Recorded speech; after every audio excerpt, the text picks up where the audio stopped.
Hello! In this video I will introduce the scanner class in Java and show how to use it. It is used to read input from the console. This gives you a way of dynamically interacting with your application.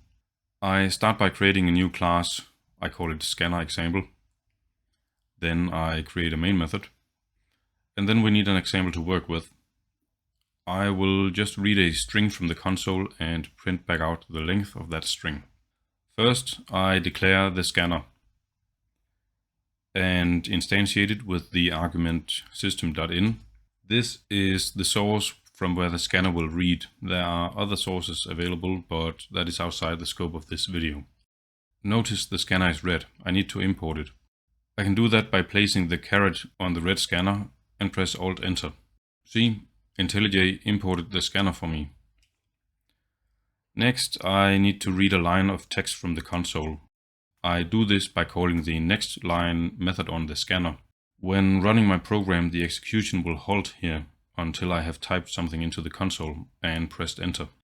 This method call will give me a string containing the text I typed into the console. Then we can get the length of the string here and finally print that result back out to the console again there. Now let's give it a go. I run the program and find my way down to the console here. See, the caret is blinking, waiting for my input.